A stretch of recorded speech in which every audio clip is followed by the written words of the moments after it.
Boa noite, pessoal. Quem fala é a Aline.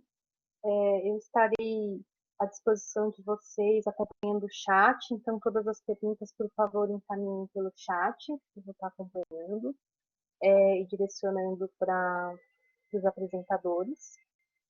Sobre a dúvida com relação a certificados, nós vamos enviar daqui a pouco um link de lista de presença. Eu peço para todos que se inscreveram pelo Simpla e tiverem interesse em receber os certificados, por favor, preencham os seus dados de contato conforme vocês informaram no Simpla, ok? Logo mais nós começamos, mais um minutinho.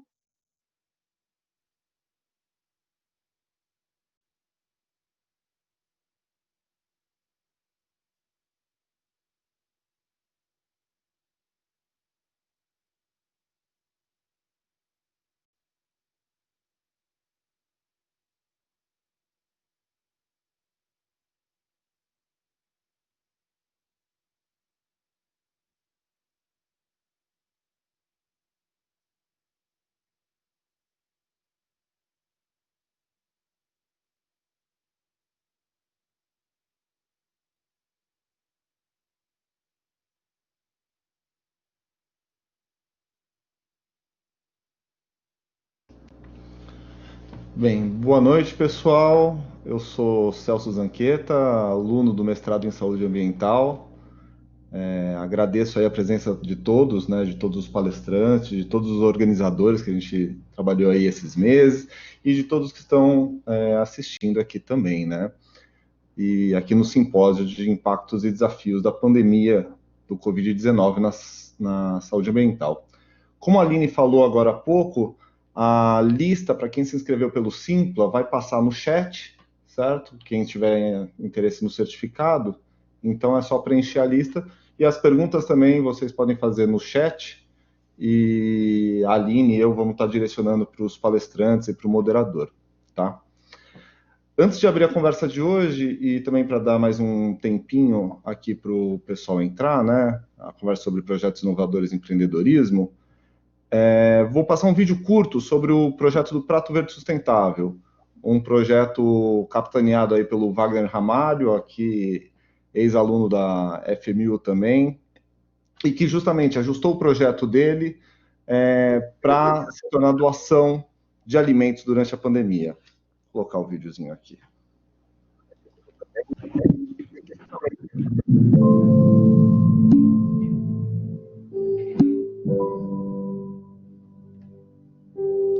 Boa tarde, sou Wagner Ramalho, coordenador e o fundador do projeto Prato Verde Sustentável. Estamos localizados aqui, né, na zona norte de São Paulo, no bairro do Jardim Frutos da Terra, na Associação Mutirão.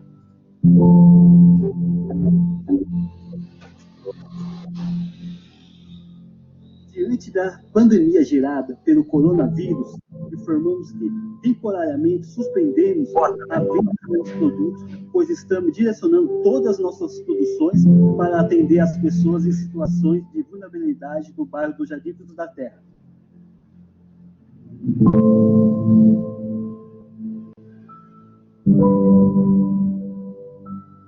É uma comunidade muito carente, onde muitas pessoas não fazem as 3 refeições recomendadas diariamente. Decidimos doar kits com frutas, verduras, legumes, tempero nas próximas semanas, pois sabemos que, mesmo que seja pouco, será muito para algumas famílias da região. Acreditamos que o momento é de cuidado, de zelo, empatia por todos que necessitam. Por isso, queremos contar com você nessa missão. Que tal adotar uma família doando um kit no valor de R$ 24 ou contribuindo para a reposição de mudas com doação a partir de R$ 5? Agradecemos imensamente a ajuda e a contribuição de vocês. Muito obrigado.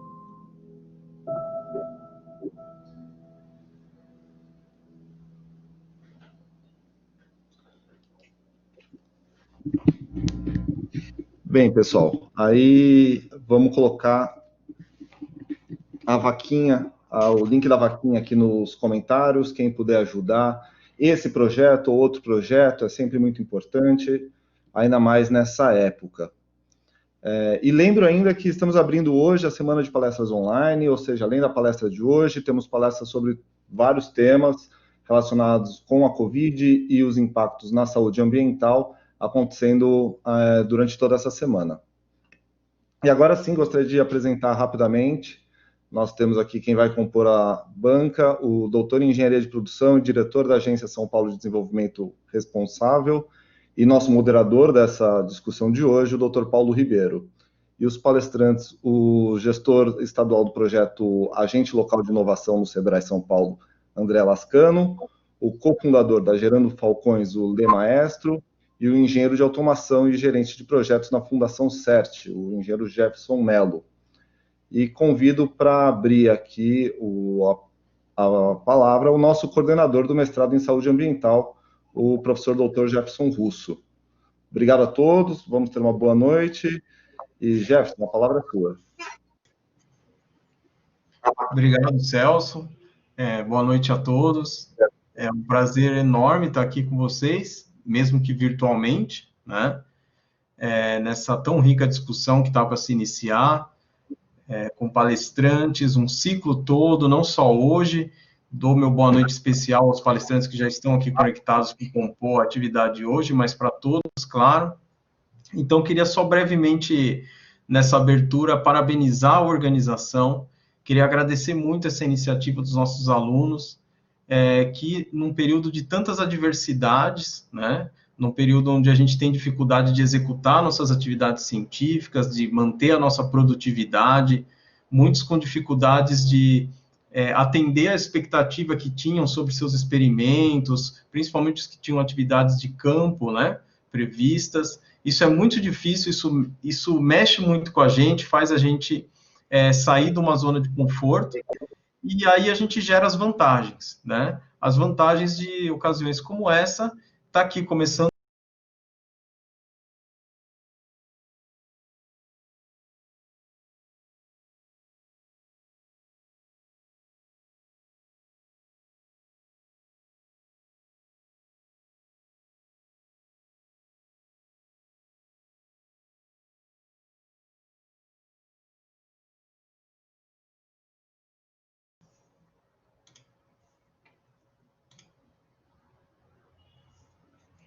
Oi, pessoal, acho que agora eu voltei, né? Oi, Jefferson, acho que tivemos, na verdade, um probleminha aqui. Tivemos uma queda geral do sistema, né? Isso. Não foi culpa minha, hein, gente? É que existe um botão, na verdade, que não pode ser clicado nunca e alguém clicou, né? O botão feche tudo. Mas o pessoal estão todos retornando. Acho que já estamos quase com todo mundo aqui, né? O pessoal está retomando.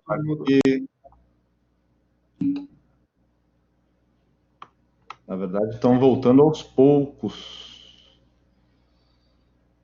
Temos 50 integrantes agora, de novo. Eu vejo aqui já 50 integrantes também.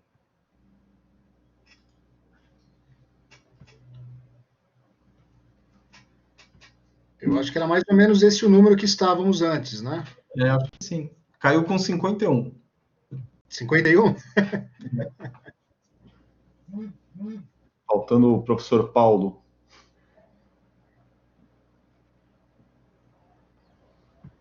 Só um minutinho, pessoal. Pedimos um pouquinho de paciência, de calma. Neste momento, com 200 mil lives acontecendo ao mesmo tempo. Tava falando, não sei se deu tempo, eu estava falando que assim, é um tempo de dificuldade, né? Então, sem dúvida, isso aí deixa evidente, né? Só acalmar todo mundo, pessoal. Assim, não foi problema pontual de ninguém, né?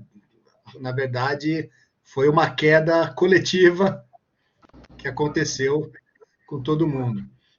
Né? Então, A Alice está falando que estava achando que era a net dela. Não, Alice, fica tranquila, fique tranquila, que foi com todo mundo.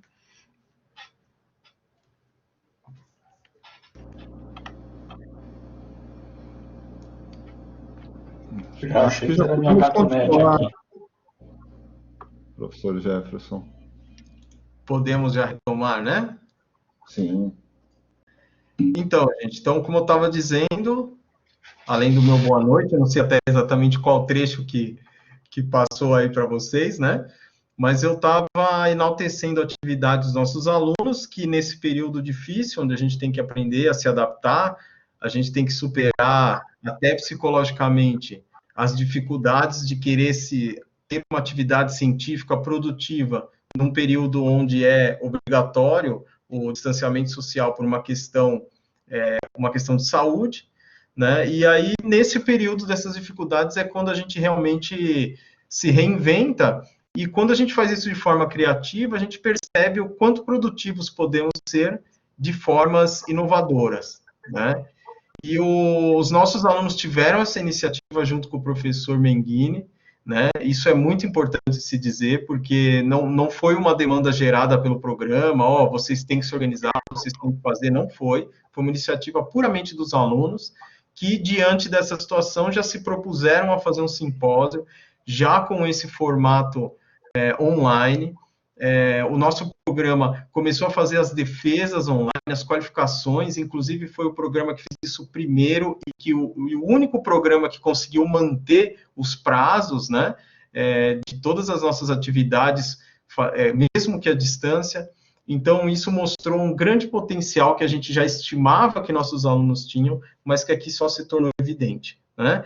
E, para finalizar, eu acho que o tema escolhido do simpósio é muito importante, porque ele não só passarmos a discutir as questões ambientais decorrentes desse processo de pandemia que a gente está passando, que são importantes, mas eu acho que o tempo, né, o momento que vocês se propuseram, estão fazendo essa atividade, muito adequado, né? A gente já tem aí, pensando no início da pandemia, nós estamos com praticamente 9 meses, né, desde o início do ingresso desse vírus, e a gente tem um estado de afastamento social aqui no nosso contexto de quase 5 meses já, né? Então, é um período muito adequado para a gente realmente começar a perceber que a ciência já direcionou algumas coisas, todo mundo já está todo dia vendo no jornal quem está brigando por vacina, quem está discutindo questões econômicas, e com esse período a gente já está exatamente, eu entendo que adequadamente no ponto de começar a discutir também as questões ambientais envolvidas nesse processo, né? Então, só tenho que parabenizar, agradecer a presença dos palestrantes, bem como dos participantes, parabenizar todos os organizadores, tá? Espero que vocês possam participar de todo o ciclo, né? Não é só hoje, e que vocês aproveitem bastante isso, possam discutir e que isso seja enriquecedor para todos vocês, ok? Obrigado, Celso, obrigado a todos os colegas aí, boa noite para vocês, bom evento.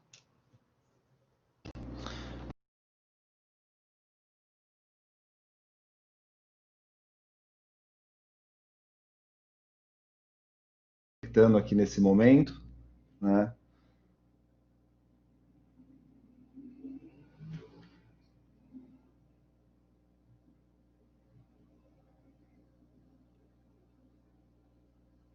E pelo visto a minha internet também não está ajudando muito.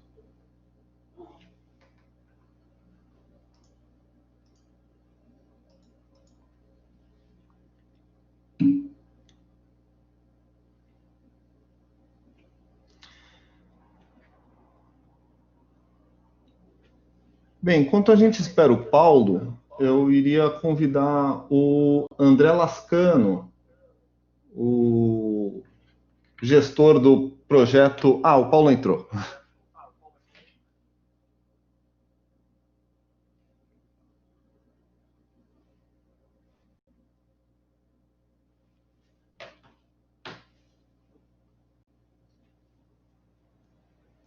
Boa noite, Paulo.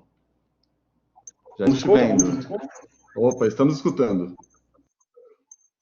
Ah, então tá bom. Deixa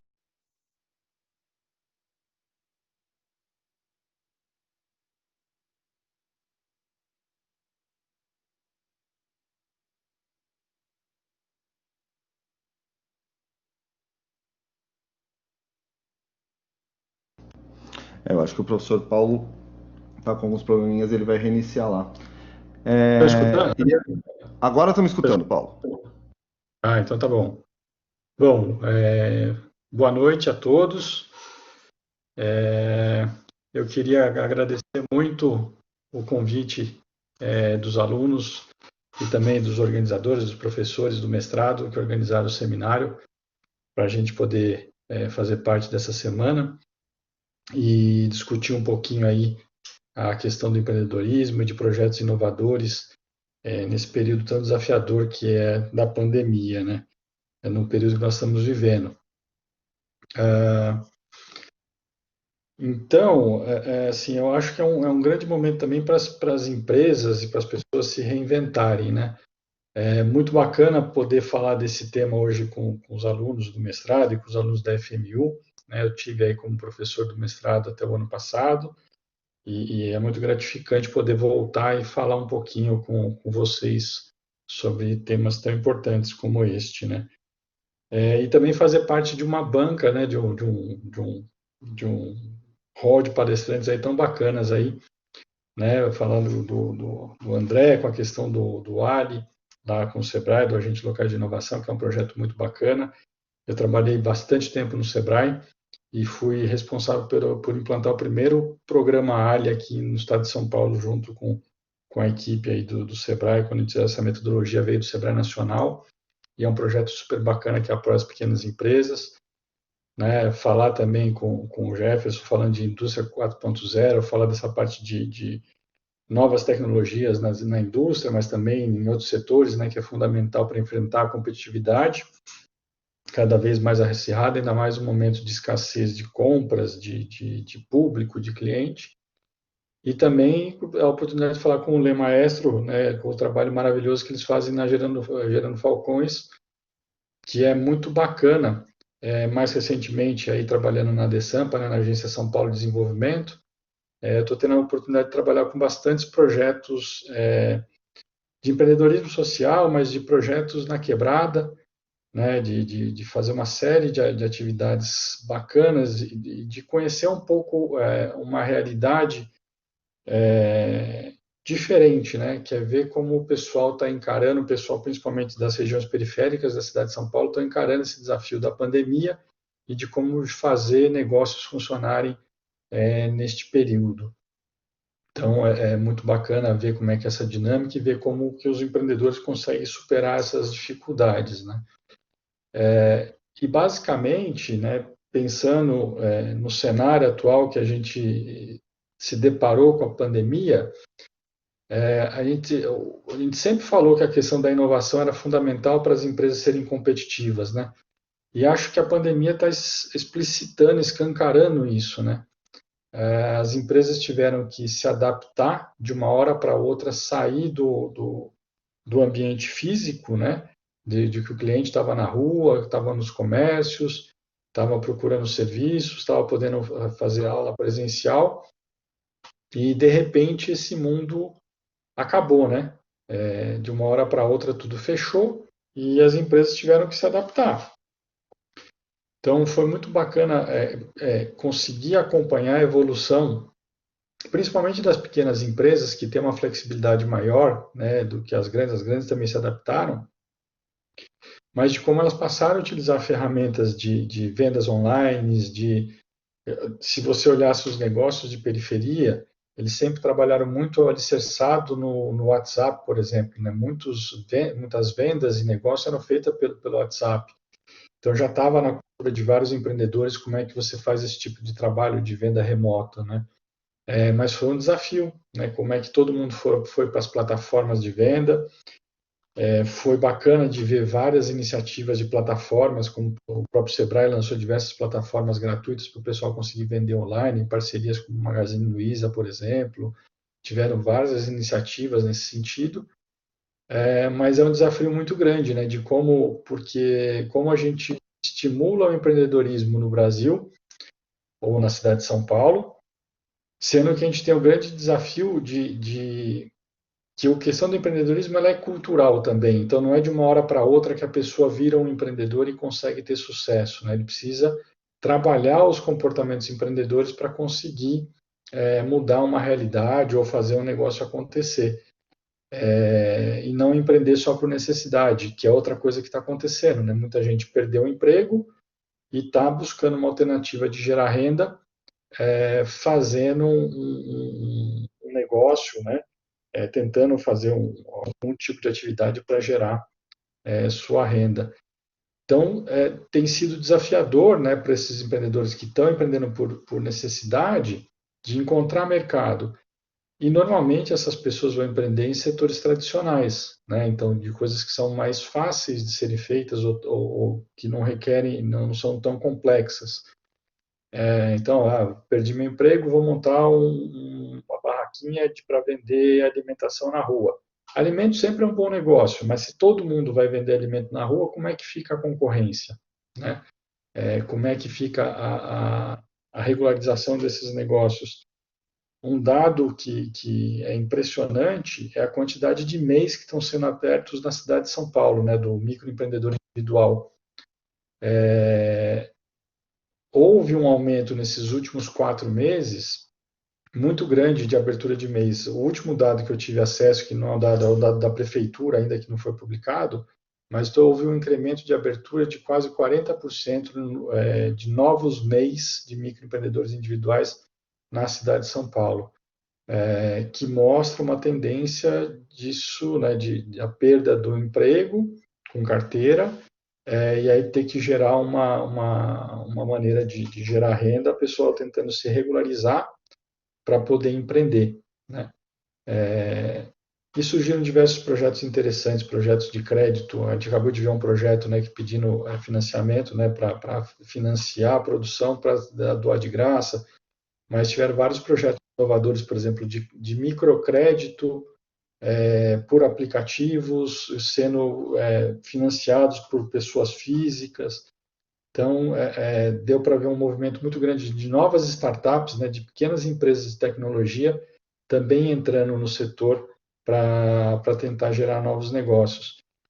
Então, esse é um pouco do desafio e acho que é o mais importante a gente escutar, né, o que os nossos palestrantes têm para contribuir com a gente nesse painel, para a gente gerar um debate bacana e é legal que tem uma diversidade grande aí no painel.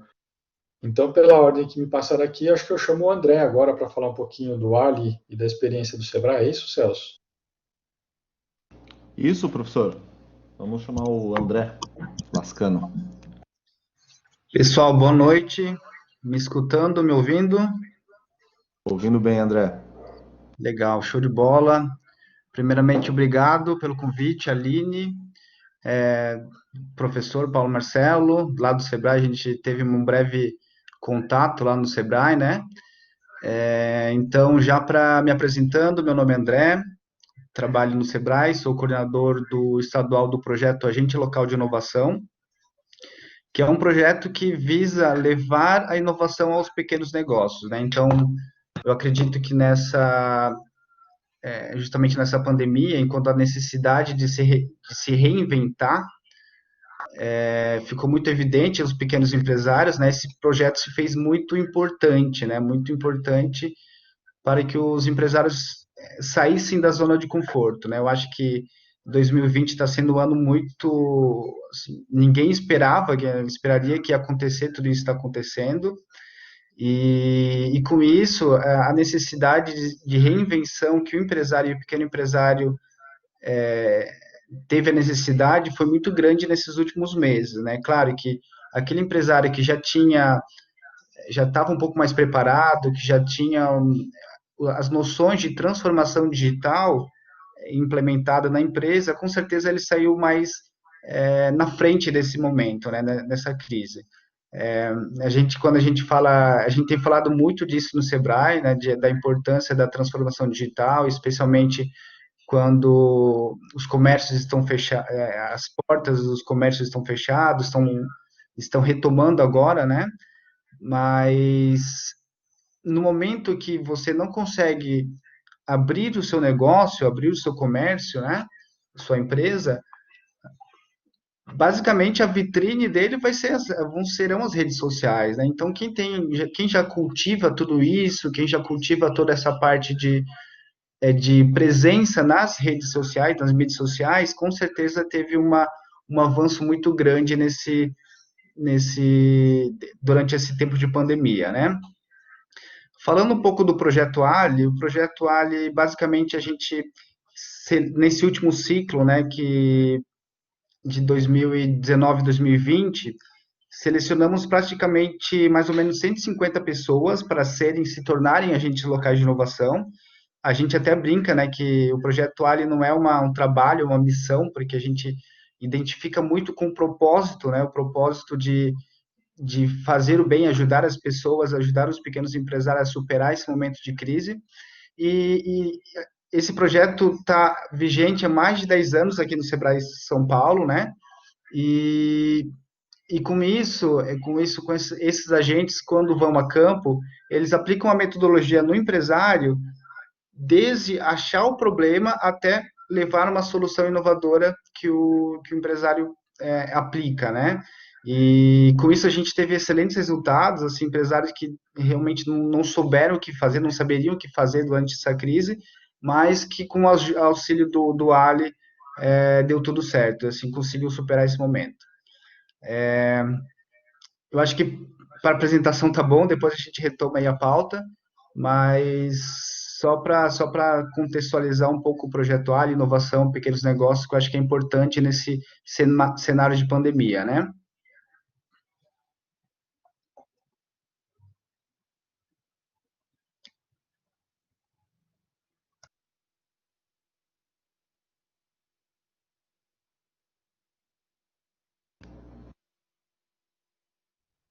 Professor Paulo, acho que o Bacana. senhor está no mudo.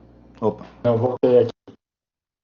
Legal, André, obrigado aí pela explanação inicial. Vou pedir agora então para o Jefferson falar um pouquinho para a gente sobre a indústria 4.0, falar um pouquinho desse tema tão importante atualmente aí da tecnologia nas empresas e nas indústrias. Boa noite, pessoal, tudo bem? Escutam bem também? Tudo bem, estamos escutando. Bacana, bacana. Bom, então, me apresentando também, primeiramente, gostaria de agradecer aí o convite do pessoal do simpósio. É super interessante a gente falar um pouquinho sobre as tecnologias e oportunidades de empreendedorismo, né? Eu sou Jefferson Mello, eu trabalho na Fundação CERT, em Florianópolis, no Instituto de Ciência e Tecnologia, voltado especificamente para desenvolvimento de soluções de inovação tecnológica, e o foco da unidade de negócio que eu trabalho é especificamente as soluções de inovação tecnológica para a indústria, né? E dentro do contexto de pandemia, claro que as oportunidades também surgem, né? Então, hoje eu vou trazer um case, vou apresentar um case chamado Iniciativa Covid-19, que foi desenvolvido no contexto da pandemia, de abril em diante, e que apresenta ali soluções não somente de empreendedorismo e possibilidade de você descobrir uma oportunidade em meio a uma crise, mas também de soluções que vão na linha de indústria 4.0, utilização de tecnologias, aplicações de soluções tecnológicas que facilitaram com que esse nosso programa, essa iniciativa Covid, que traz para a população de Santa Catarina e também do Brasil, possibilidade de a gente fazer testagens em massa com a técnica de RT-PCR, né?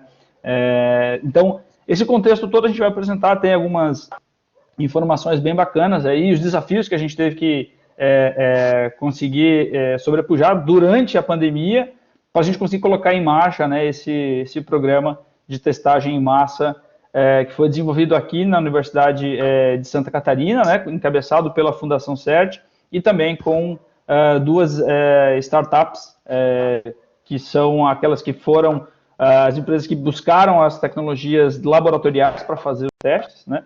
E também com um contexto de integração com o pessoal do Sistema S, né? Então, aqui no caso de Santa Catarina, a Fiesc e o SESI dentro do Sistema S. Então, de uma maneira geral e rapidamente, essas são as informações para a gente entrar nos detalhes ali na apresentação.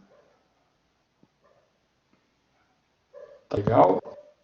E aí eu vou pedir então agora para o nosso último painelista, né, o Gle Maestro, falar um pouquinho do Gerando Falcões para a gente.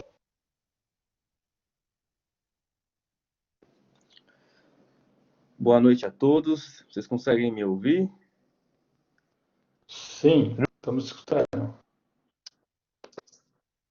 Boa. Bom, prazer enorme estar aqui com vocês.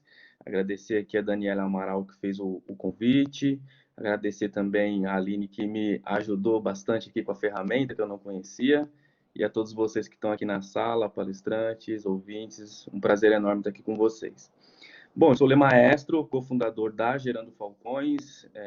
Atualmente eu cuido de toda a parte da Falcons University, que é uma universidade focada para líderes sociais de todo o país. E eu costumo dizer que inovação fez parte da minha vida desde o dia 1 de nascimento, né? Então, só para contextualizar um pouco de como do porquê a Gerando Falcões trabalha com o que trabalha, né? Eu cresci na favela, pai alcoólatra, toda a família envolvida no mundo do crime. Na adolescência eu sonhava em ser skatista e acabei abortando esse sonho porque me envolvi com cocaína, passei 8 anos viciado, quase morri de overdose, e foi dentro de uma casa de recuperação que eu tive a ideia de usar os talentos que eu tinha, que era o skate e o hip hop, que eu descobri dentro da clínica que tinha esse talento, para fazer um trabalho social no meu bairro e impedir que as crianças seguissem o meu exemplo do passado.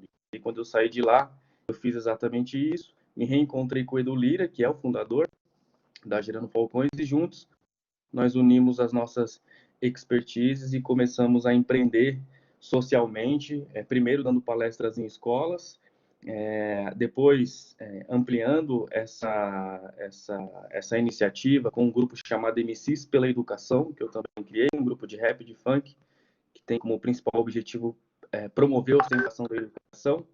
Depois a gente começou a oferecer projetos culturais, esportivos e de qualificação profissional na comunidade, desenvolvendo habilidades socioemocionais. Conseguimos estruturar bem esses projetos na comunidade, e aí surgiu a ideia da gente começar a expandir para outros estados, oferecendo a nossa metodologia e recurso financeiro para outras ONGs, para outros líderes sociais, para que eles também pudessem trilhar essa nossa trajetória empreendedora e ampliar o impacto nas suas comunidades. Quando a gente percebeu que isso estava dando muito certo, a gente resolveu qualificar esse processo ainda mais, porque a gente tem como foco principal aqui na Gerando Falcões unir a expertise da favela com a expertise do setor privado, para que a gente crie um modelo de trabalho no terceiro setor que seja campeão.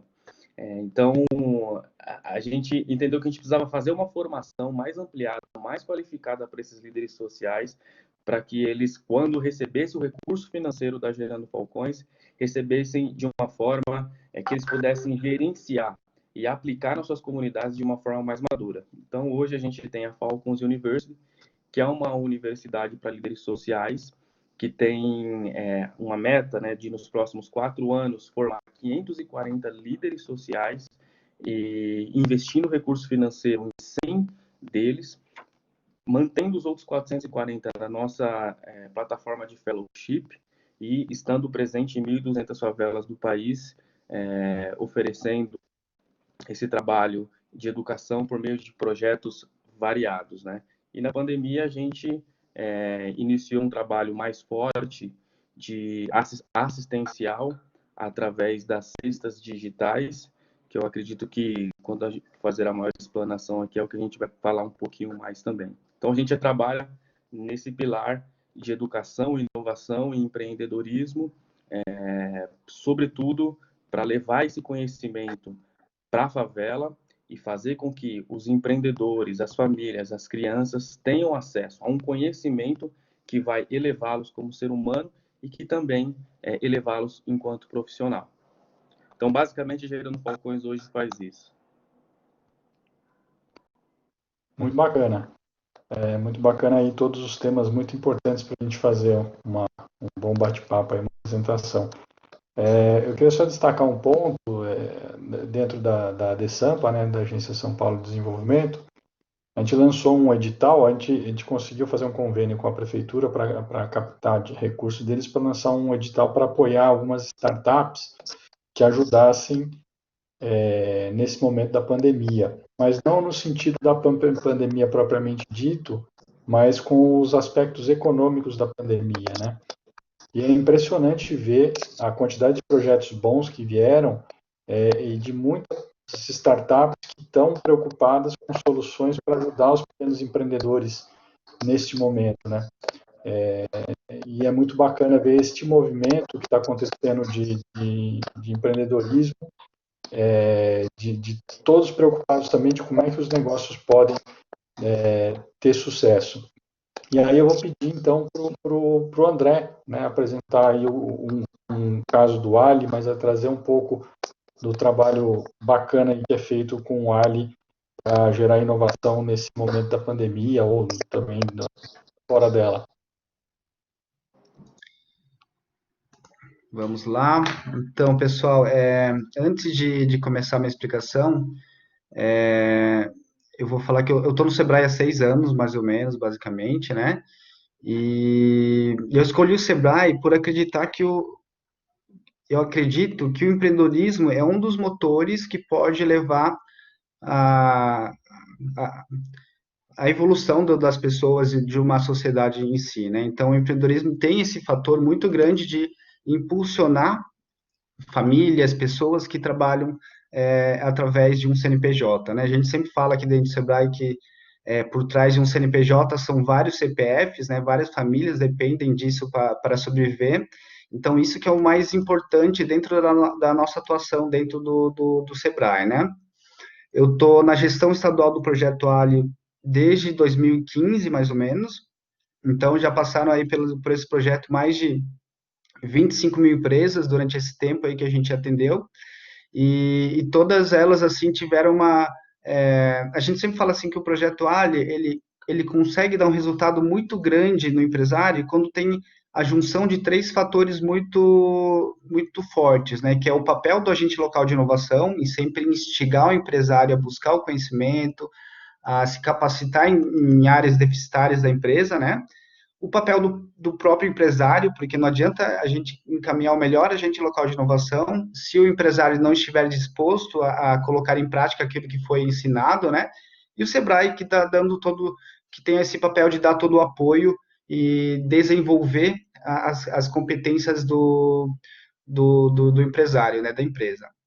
Então, dentro desse contexto do Projeto Ali, e com esse contexto da pandemia, né, esse ano está sendo bem atípico para a gente conseguiu perceber que muitos empresários, assim, eles não estavam a fim de inovar, eles queriam ser inovados, né, porque a gente sempre fala que, olha, a inovação não vai entrar na sua empresa você lendo um livro ou você simplesmente assistindo uma palestra, né? São muitas técnicas e práticas que você precisa aprender e o mais importante, você precisa colocar em prática isso na empresa, né? Dentro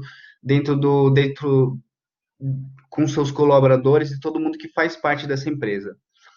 Isso foi uma lição que a gente passou dentro desse atual ciclo Projeto Ali, que antes, nos ciclos passados, a gente aplicava a metodologia basicamente somente com o empresário, assim, com o chefe da empresa e tal, né? Mas nesse ciclo a gente já percebeu diferente, fala assim, pô, a inovação nasce a partir das relações, a partir de todo mundo que constitui essa empresa, né? Então, às vezes a pessoa que está no caixa, ela tem uma ideia diferente que pode ser colocada em prática, só que o empresário não cria esse ambiente de troca, né? Não tem essa cultura de inovação que a gente fala. Então, dentro do Projeto Ali, uma das principais mudanças e alterações que a gente faz com a empresa é justamente para que ele implante a cultura da inovação, que não é basicamente uma ferramenta ou um método, é um conjunto de ferramentas que você vai conseguir observar o mercado, observar os seus clientes, dessa forma você ofertar mais e melhores produtos para eles, né? Uma coisa bem legal do Projeto Ali também é que nada daquilo que a gente propõe ao empresário, nada daquilo veio do nada, assim, tudo antes de a gente validar, antes de a gente colocar alguma ideia em prática, tudo isso é validado com o cliente, né? Porque eu acho que a grande riqueza do Projeto Ali é que a gente coloca o cliente sempre no meio. a gente tem visto diversas oportunidades de empresários que gastam absurdos de dinheiro para desenvolver um aplicativo, desenvolver um software, desenvolver um produto novo, só que quando chega no mercado, esse produto não tem a aceitação que ele gostaria, né? Então acaba que ele fica frustrado, ele perde muito dinheiro e com isso ele não consegue ter os ganhos de inovação que ele está pretendendo. Então, porque assim, inovação nada mais é do que você, assim, tem várias explicações para inovação, conceitos de inovação, o que é isso, né? E basicamente é você ofertar melhores serviços, melhores produtos para que atenda a necessidade do cliente, né? Então, dessa forma você consegue consegue vender mais, consegue gerar mais notas fiscais e melhores notas fiscais, né? Que é uma das definições que eu gosto, mas também é a implementação de uma solução inovadora. A inovação, a gente não pode ser leviano também, a inovação está ligada a riscos, né? Então, geralmente, você vai investir tempo, você vai investir dinheiro, você vai investir diversos recursos, né? Para colocar essa inovação em prática, mas a partir do momento que você não tem isso validado, ou você não realizou essa validação de uma maneira correta, isso faz com que assim, você não tenha certeza do sucesso desse projeto. E o projeto Ali veio justamente com esse intuito, né, de a gente conseguir validar tudo aquilo que a gente vai ofertar, de a gente conseguir fazer o empresário enxergar para quem que ele está vendendo, quem que é o cliente dele, para que dessa forma a gente consiga criar soluções mais aderentes à necessidade. E, assim, vocês vão ficar impressionados a quantidade de empresários que, no decorrer do projeto, falou que, eu nunca tinha entrevistado meus clientes de maneira certa, né? Porque uma das etapas do projeto Ali é justamente a gente levar um questionário para o empresário para entrevistar os seus clientes. Esse questionário justamente é para descobrir quais são os gostos, o que deu certo na hora da compra, qual que foi a experiência, o que o cliente sentiu ao realizar essa compra, né? Então, a partir desse momento que o empresário tem acesso a essas respostas, ele está munido de informações que ele vai poder conversar com a equipe e levar essa inovação para fora, né? Então, ali quando começou março, né, a gente viu que tinha muita gente que estava, por causa da pandemia, eles estavam fechando as portas ou não estavam abrindo por causa das restrições, né, de acesso à venda e às empresas. E muitos empresários, uma das etapas do projeto Ali também é aplicar uma ferramenta que apresenta modelos de receita diferente, né? Então, acho que isso é muito interessante, porque a partir do momento que o empresário identificar que o modelo atual, que sempre deu certo, não está tendo o mesmo retorno que tinha antigamente, o agente local de inovação, munido das ferramentas de algumas ferramentas de inovação que são aplicadas na empresa, apresentavam 13 modelos de receitas diferentes para o empresário, né? E a partir dessa reflexão, o empresário conseguia observar novos horizontes, conseguia observar novas formas de ganhar dinheiro, porque não importa se você tem um restaurante ou se você tem uma outra atividade comercial, né? O empresário, ele é diferente do empreendedor, porque o empreendedor, ele observa e vamos dizer assim, ele abre caminho, né? Ele abre caminho para que ele consiga implantar a sua ideia. Já o empresário é uma pessoa que fica muito mais reativa, né? Então, assim, a diferença desses dois é que o empreendedor, ele abre os caminhos para justamente pensar para fazer com que o seu sonho não feche. Uma coisa muito interessante que a gente viu nessa época de pandemia, que muitas empresas, elas se reinventaram totalmente, né, durante essa operação. Ainda mais quando a gente fala em empresas de serviço, que estavam acostumadas a vender, por exemplo, a gente tem um exemplo de uma empresa de São Carlos, que foi atendida pelo Projeto Ali, que era uma empresa que vendia de aulas de música, né? Então, com essa parada, todas as aulas delas foram canceladas, né? Então elas ficaram sem receitas por 2 semanas, e com o auxílio do Projeto Ali, eles conseguiram descobrir outras coisas que eles poderiam fazer. Eles criaram um canal no YouTube para vender, para ensinar à distância as aulas. Eles criaram pacotes infantis para fazer toda essa ativação, né? Então, eles utilizaram muito bem as ferramentas digitais para que, durante esse tempo, eles conseguissem ampliar a sua rede de clientes, ampliar a base de clientes, para que, quando essa pandemia passasse, eles retornariam ao modelo anterior. Mas, como eu falei, essas medidas são medidas emergenciais para suplantar a crise, né? Assim, a gente sabe que o que eles gostam é dar aula, que eles gostam de ensinar as pessoas a música, né? Mas eles conseguiram, a partir desse momento, eles conseguiram observar novas possibilidades envolvendo a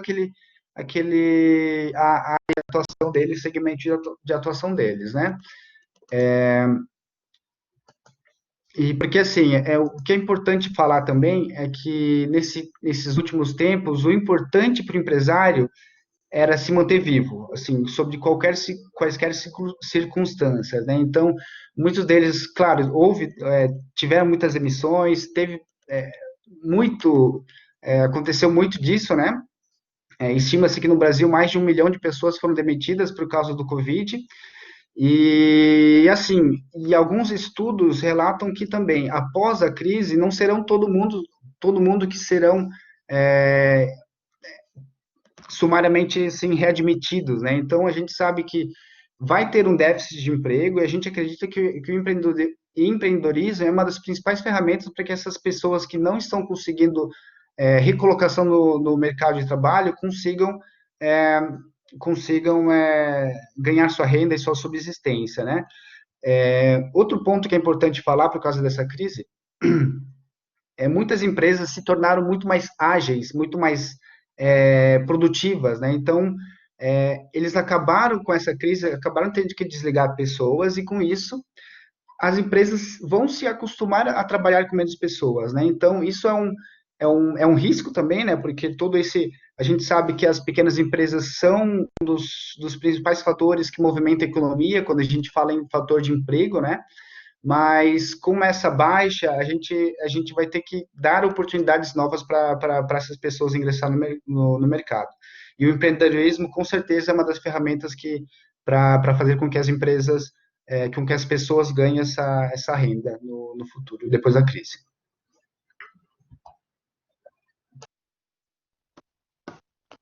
Muito legal, André. Obrigado aí pelas orientações, pelas dicas e também pelos comentários super pertinentes aí nesse momento de crise, né? E é muito bacana e importante ver como é que o projeto Ali consegue apoiar as empresas nesse momento, né, para se transformar, para sair do comum e poder ganhar mercado num momento tão difícil desse de crise, né? Então, é super importante. Parabéns pelo trabalho que vocês desenvolvem aí. Vou voltar então a falar um pouquinho agora com o Jefferson. Eu queria só trazer um exemplo aqui de um trabalho que acho que liga com o que ele está fazendo. A gente está apoiando, uma das startups que a gente está apoiando aqui em São Paulo, uma startup que fez um processo de drive-thru inteligente, utilizando o celular, desenvolvendo toda uma plataforma com o celular, e ela tinha focado essa solução para o comércio, né, para tentar fazer, por exemplo, você vai numa cafeteria, você pede pelo celular, a hora que você estaria chegando nessa cafeteria já estaria pago, você só pegaria o teu café, não precisaria ficar numa fila ali para pedir, para depois esperar produzir, ou seja, a hora que chegar estaria pronto. E nesse momento de pandemia eles enxergaram um outro mercado, e nisso que eles estão tentando modelar o negócio para ir, que é como é que eu posso utilizar essa ferramenta do drive-thru inteligente, por exemplo, para o caso das vacinas, né? Para o posto de saúde, você poder já utilizar o próprio celular para chegar no posto de saúde, já ter o teu atendimento agendado e cortar uma série de filas que a gente tem aí, né? Que é um pouco disso, né? Como é que está o comércio 4.0 ou o serviço 4.0, e vamos falar um pouquinho da indústria, como é que ela está se preparando. Jefferson, por favor. Claro, lá, legal, boa. É bem interessante essa ideia dos aplicativos, né? Deixa eu só compartilhar a tela, vocês me avisam se ela estiver compartilhada. E aí já fica legal de começar a apresentação aqui, porque justamente essas soluções que muitas vezes são prototipadas e levadas a funcionamento, né, durante algum tipo de eventualidade onde você tem pouco prazo, elas tendem a ser muito mais efetivas para aquilo que elas se dispõem, né? Então, parte do nosso case também envolve o desenvolvimento de aplicativos justamente para fazer a coleta dos testes. Mas só para a gente apresentar um pouquinho aqui do case que a gente está desenvolvendo aqui em Santa Catarina, eu queria só resgatar um pouquinho aqui da apresentação e falar um pouquinho sobre a Fundação CERT, né? Nós somos um instituto de ciência e tecnologia localizado em Florianópolis, né? Nós temos diversos centros que trabalham cada um na sua expertise, são unidades de negócio, e a gente trabalha bastante também com empreendedorismo inovador, né? Bastante soluções de convergência digital, e também a mescla disso tudo com a ideia de trazer inovação com processos produtivos, que foi uma das referências utilizadas aqui dentro da nossa iniciativa Covid-19. Tá? Nós somos uma instituição que tem unidades, além de Florianópolis, também em Brasília e em Manaus, e em Florianópolis nós temos unidades, nossa sede, no campus da Universidade Federal, e também temos uma unidade no norte da ilha de Florianópolis, né, no Lab Faber, que está dentro do que a gente chama de Sapiens Park, que é um grande parque tecnológico localizado, né, na região norte aqui da ilha de Florianópolis, e nesse parque também estão localizadas, né, as duas empresas, a Neo Prospecta e a Biome Hub, que foram as empresas que fizeram parte também dessa iniciativa Covid. Né? A Neo Prospecta já como um laboratório de referência em análises bioclínicas, e a Biome Hub, que foi uma spin-off da Neo Prospecta, especificamente criada, então, na oportunidade para montar um laboratório para atender essa demanda da Covid-19, né, da testagem em massa da Covid-19. Então, dentro do nosso contexto, que são alguns clientes, vou passar um pouco mais rapidamente aqui, dentro do contexto, então, do case que a gente desenvolveu aqui em um prazo muito curto para atender a própria demanda da pandemia, né, a gente trouxe uma ideia, depois um desafio decorrente dessa ideia, o desenvolvimento e, finalmente, a operação e os resultados que a gente está tendo com a nossa iniciativa. Tá? A ideia toda, ela partiu, obviamente, de uma necessidade, né, uma consequência em relação à pandemia, foi justamente a necessidade de a gente ter testagens, né, em uma carga muito maior do que estava se propondo no início da pandemia. Estamos falando um pouco lá de março, meados de abril, ainda quando estava no início. Então, a gente trouxe uma proposta aqui, uma oportunidade também, de trazer soluções de testagem em massa de população, utilizando o PCR-RT, né, que é o método mais indicado para você identificar os casos de contágio no início da doença, para que você possa ainda trabalhar com a ideia de segregação, de isolamento. E dentro desse contexto, a ideia era utilizar uma metodologia um pouco diferente, não trabalhar cada teste, cada indivíduo isoladamente, mas trabalhar no conceito de pool, ou seja, criando uma coleta em grupos, e você faz um teste nessa amostra do grupo, e aí, caso todas as pessoas estejam sem a infecção, obviamente vai dar negativo para todo o grupo, esse grupo está eliminado. Mas caso você tenha algum resultado positivo dentro do grupo, aí você vai quebrando esse grupo em mais amostras individualizadas, e você consegue, então, identificar rapidamente, né, através de quebras aí subsequenciais, quem são as pessoas dentro daquele grupo que estão contaminadas. Então, essa nova metodologia, ela representou uma oportunidade para a gente conseguir fazer testes de PCR a um custo muito inferior, né, em torno de 30% inferior aos preços praticados no mercado. Bom, a ideia estava proposta, a oportunidade estava criada, né? E aí a gente começou a trabalhar, de fato, no desafio. A gente precisava de um laboratório, a gente precisava produzir os kits de coleta, né? Desenvolvimento dos aplicativos para fazer toda a parte da gestão da informação dessas coletas para teste PCR, porque o objetivo era ter um volume muito grande, ter um volume muito grande de coletas, então o processamento disso é super importante. Toda uma questão de logística que envolve não somente a restrição em termos de prazos, né, porque a amostra não pode ficar muito tempo entre a coleta e o processamento, não pode ficar acima de 8 graus, você precisa processar essa amostra em até 24 horas, e o fato de ser um agente contaminante, né? O agente biológico contaminante é um processo crítico. E tudo isso dentro de uma restrição maior ainda, que é o prazo para a gente colocar isso para funcionar, para que o projeto, a iniciativa fosse efetiva no sentido de responder à demanda da população em relação a testes, né? Bom, dentro do desafio, a primeira etapa que a gente precisou trabalhar no contexto foi como é que a gente implantava um laboratório em 40 dias, né? Obviamente com todas as restrições, com todas as regras necessárias aí de Anvisa, vigilância sanitária, para que você pudesse fazer o processamento dessas amostras, né, agentes contaminantes, dentro de um prazo muito curto. Então aqui a gente trouxe como parceiros dentro do contexto da iniciativa a Neoprospecta, que depois gerou então a Biome Hub, que é a empresa hoje que coordena as atividades do laboratório, né? Eles captaram recursos para desenvolver toda a parte de infraestrutura e também conseguindo fazer um trabalho muito efetivo, toda na parte de engenharia civil e a parte de construção do laboratório, também com os fornecedores de equipamentos, e de fato montamos um laboratório em praticamente aí 40 dias, que foi ali mais ou menos a meados de março até abril, final de abril, o laboratório já estava implantado, e começando a fazer todo o seu processo de certificação aí perante a Anvisa e os demais agentes. Então, o primeiro ponto mais crítico foi como é que a gente implementa um laboratório, e aí algumas soluções de parcerias também foram bem interessantes.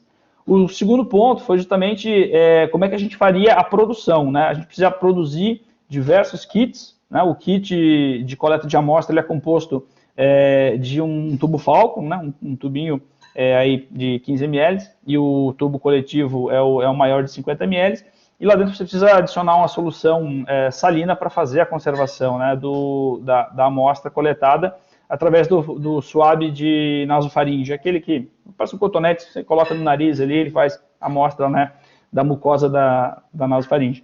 E a gente precisava ter uma escalabilidade nesse processo.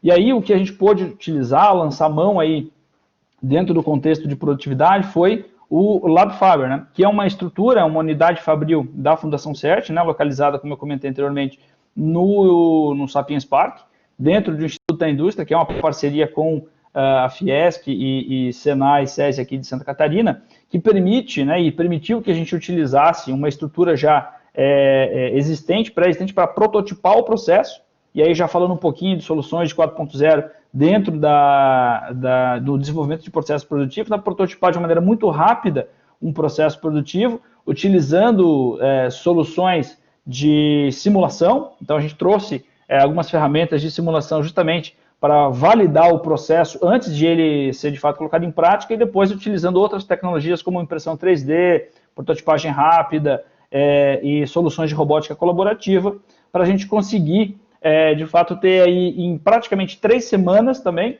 essa linha de montagem robotizada, produzindo então os kits para fazer a coleta das amostras. E aí essa linha, então, uma vez validada, aqui está mostrando uma etapa do processo produtivo, né, validada dentro do ambiente laboratorial de desenvolvimento de processos, a gente migrou então essa linha automatizada para dentro da empresa, da Biome Hub, que é a empresa que tem as certificações e as homologações para fazer, de fato, a produção desses kits. Então, a importância de a gente possuir aí um laboratório de desenvolvimento de processos que é focado em tecnologias de indústria 4.0, fez com que muito rapidamente a gente tivesse a possibilidade de atender a demanda de produzir em larga escala num período muito curto. Tá? Então, essa foi um dos grandes avanços que a gente conseguiu fazer utilizando uma estrutura, né, e a importância dessa estrutura, que é um ambiente basicamente aí de P&D no desenvolvimento de um processo muito crítico. Né.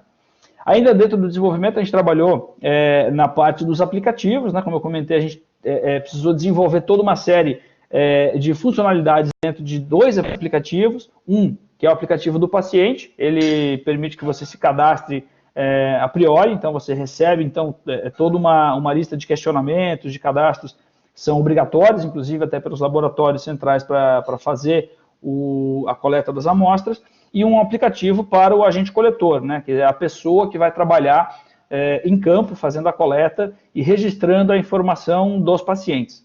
Então, se a gente não tivesse desenvolvido esses aplicativos aqui, a gente teria uma confusão geral na parte do processamento das amostras, porque a quantidade é muito grande. Né? A gente começou trabalhando com inicialmente 100, 200, 500 amostras por dia, hoje estamos fazendo aproximadamente 2.000 amostras por dia, que para um laboratório que ainda tem uma equipe que está começando a entender, né, como é que funcionam os procedimentos, sempre é mais crítico. Então, o desenvolvimento, a prototipação rápida dessas aplicações também, aí falando um pouquinho de software, não mais já de indústria 4.0, facilitou com que a gente pudesse entregar para os agentes coletores, né, os enfermeiros, auxiliares de enfermagem, um aplicativo que facilitou o trabalho em campo, agilizou o trabalho em campo, justamente para que as coletas passassem a ter menos tempo. Então, uma coleta tradicional de um swab de nasofaringem dura em torno de 8 a 10 minutos.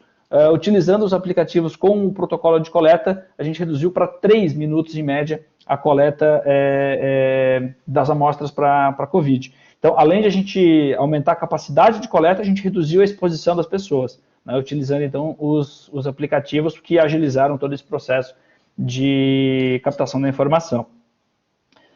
Além disso, o outro desenvolvimento também, né, a parte crítica da logística, né, a gente focou no estado de Santa Catarina inicialmente, e a gente precisava atender aí praticamente a todas as macro-regiões do estado. A gente trabalhou em conjunto com também parcerias de transportadoras já homologadas também em Anvisa para transporte de materiais biológicos contaminantes. Criamos 7 rotas que funcionam praticamente todos os dias. Algumas cidades não funcionam todos os dias, porque a demanda é menor, mas a grande maioria todos os dias, fazendo coleta para que, mesmo estando lá em Chapecó, que é no oeste do estado, e está aproximadamente 600 quilômetros de Florianópolis, todas as amostras, não importa onde ela esteja, ela é coletada e entregue no laboratório em Florianópolis em menos de 24 horas. Então, a gente tem o processo todo de logística em cadeia refrigerada, mantendo abaixo de 8 graus, que é uma característica necessária para a manutenção das características das amostras, totalmente desenvolvida e funcionando em conjunto com as unidades que fazem as coletas nas macro-regiões das maiores cidades.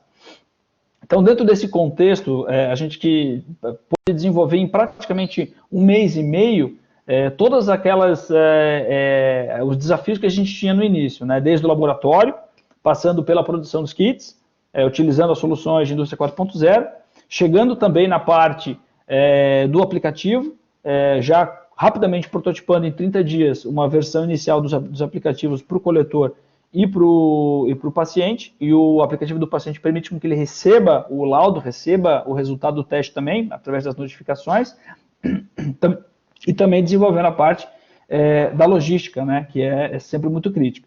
Em termos de resultado na operação, a gente começou a operacionalizar, de fato, a entrar em modo de coleta em meados de maio. Meados para final de maio, a gente estava começando a escalar a nossa produção e coletas de processamento. E aí, então, são algumas informações, umas amostras aqui de resultados que a nossa iniciativa pôde trazer. E, por exemplo, Florianópolis hoje, né, ela tem um percentual de testagem que supera o da Coreia do Sul, que é um grande case mundial em relação a percentual de testagem da população, né? Hoje, Florianópolis, percentualmente, testa mais a sua população do que a Coreia faz. Então, dentro desse contexto de conseguir fazer ações que vão permitir a tomada de decisões corretas dentro da política de saúde pública em meio à pandemia, hoje a iniciativa Covid-19 já forneceu para o município de Florianópolis aproximadamente 1/3 de todas as testagens de PCR que Florianópolis fez. Então, a gente está falando aí já superando a marca de mais 50 mil testes, né, processando hoje, atualmente, aproximadamente 2 a 3 mil testes por dia, ou seja, 2 a 3 mil pacientes que são atendidos de uma maneira rápida, né, e a resposta desse teste chega em até 24 horas, e a gente consegue, então, prover aí as autoridades e também as empresas que demandam os testes, né, com muito mais certeza para tomar as decisões de ou libera, ou abre, ou fecha, ou mantém a operação em home office, ou mantém a operação em loco, mas sempre com mais segurança dentro de um contexto aí de pandemia que sempre é muito crítico. Então, basicamente, essa foi a nossa operação, né? A gente trouxe uma solução muito rapidamente para um contexto de pandemia que está envolvido não somente a questão de processo produtivo, mas também de empreendedorismo. Né? Alguma empresa que topou a oportunidade de desenvolver um novo laboratório com alta capacidade de testagem, associado a institutos e também entidades do Sistema S, para prover aí a população do Estado e também agora expandindo para o Brasil afora a possibilidade de utilizar testes de PCR a um preço bem mais competitivo, utilizando uma nova metodologia, aí, que é a testagem in pool. Ok, pessoal? Acho que consegui manter dentro do prazo, mas aí a gente continua conversando também na parte das perguntas. Ok? Legal, Jefferson. Parabéns pelo trabalho. Muito bacana. Muito legal ver a capacidade, né, de um centro aí de empreendedores brasileiros de conseguir gerar uma tecnologia, ou não só uma tecnologia, um processo todo de uma forma tão rápida e eficiente, né, colocando um serviço à disposição da população brasileira. Aí, parabéns pelo trabalho. Obrigado. Bom, vamos falar um pouquinho agora então de empreendedorismo, mas um empreendedorismo social é uma parte super importante, né, de como é que a gente forma novos líderes nas comunidades a partir do empreendedorismo. Queria trazer um exemplo. Nós tive a oportunidade de fazer 2 projetos, um que chama Vaitec, que é um processo de aceleração de negócios das periferias aqui na cidade de São Paulo, que a gente faz um edital e recebe propostas de startups periféricas, e é muito legal de ver também o conteúdo de ideias e de novos negócios que estão surgindo da moçada da quebrada, né? O pessoal inovando, e vários desses casos a gente está utilizando aí metodologias de aceleração, de prototipagem desses negócios, apoiando esses empreendedores, e com resultados muito bacanas, né? Para ver que tem um potencial muito grande na quebrada, né? Um exemplo que é bacana é o Gastronomia Periférica, que o Edson Leite até hoje virou famoso, está aí na Band, aí nos programas de culinária, mas montou um aplicativo para que gerasse negócios dos pequenos negócios de alimento das periferias, que eles pudessem vender a partir de aplicativos, né? No aplicativo próprio deles, uma linguagem acessível à população para fazer os pedidos aí dos negócios que tem dentro das comunidades, que é um caso bem bacana aí. E é legal que a gente percebeu essa tendência, e hoje a gente também está inaugurando alguns coworkings públicos dentro das periferias ou dentro das próprias comunidades. Nós vamos começar uma operação agora em Heliópolis, que é disponibilizar o espaço com tecnologia, com internet, com computadores, para que os empreendedores possam utilizar desse coworking que a gente tem aqui em São Paulo, só nas regiões centrais e pagos, né? Mas como é que eles poderiam ter uma oportunidade gratuita de fazer um local de trabalho. Mas o que a gente quer ver mesmo é o exemplo da Gerando Falcões, como é que eles estão formando novos líderes para subir o protagonismo das periferias e para gerar novos negócios e gerar desenvolvimento no nosso país. Lê, maestro, a palavra é sua. Olá, estão me ouvindo e me vendo agora? Estamos sim. Eu vi que Legal. o pessoal falou que ele não estava me vendo, eu não consegui ligar a câmera naquela hora. Bom, muito bacana esse tema e para a gente é muito pertinente, né?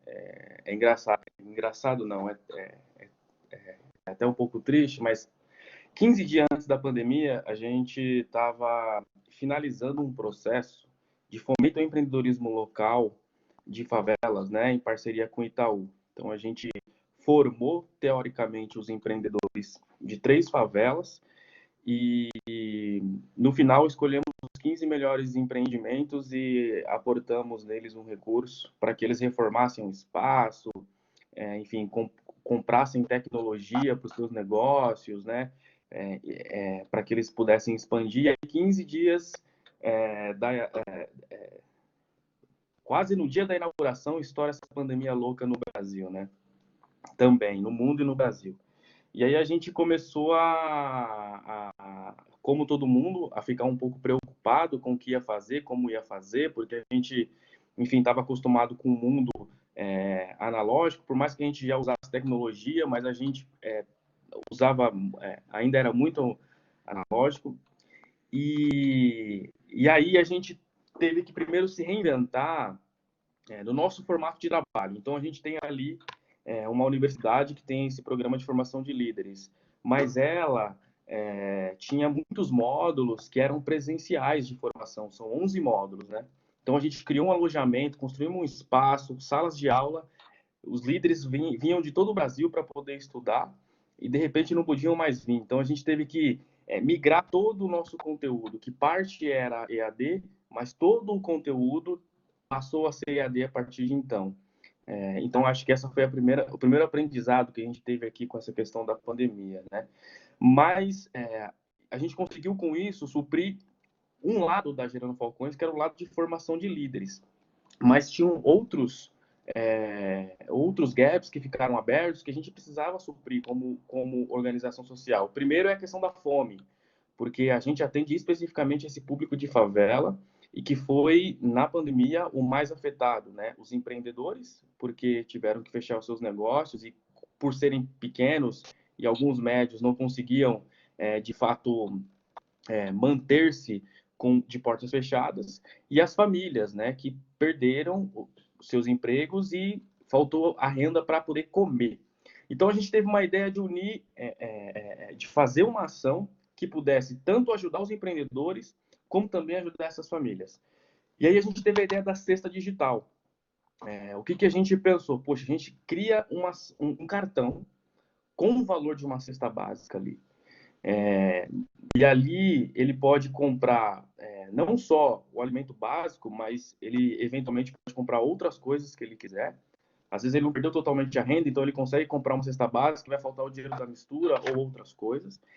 E a gente faz um processo de conscientização para que esse morador que receba essa cesta digital compre um pequeno empreendedor, né, da própria favela, da própria comunidade. Então, com esse projeto, a gente conseguiu, até o mês passado, estar presente em 180 favelas e conseguir alimentar pouco mais de 360 mil pessoas, né?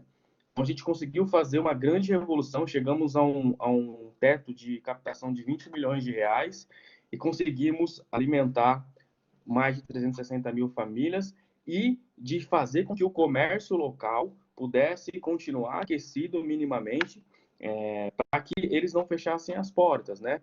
É claro que não na sua totalidade, mas a gente ainda não conseguimos ter a pesquisa total de dados que o Locomotiva está fazendo para a gente, mas a gente em breve vai divulgar isso no nosso site, nas nossas redes sociais, para medir o quanto que a gente conseguiu segurar as pontas aí na favela, pensando também nos empreendedores. E por que a gente conseguiu fazer isso, né? E aí vem a importância de formação de líderes. A nossa estratégia foi, a gente já tinha 10 líderes sociais espalhados pelo Brasil dentro da nossa rede atuando já há alguns anos. Na Falcons University, a gente já estava com 30 líderes em formação. Então, a gente tinha 40 lideranças espalhadas por várias partes do Brasil, recebendo investimento em metodologia da Gerando Falcões e parte sendo treinados. E o que a gente pensou? Poxa, a melhor forma da gente escoar essa doação é usando essa base de líderes que a gente tem, treinados dentro da nossa metodologia.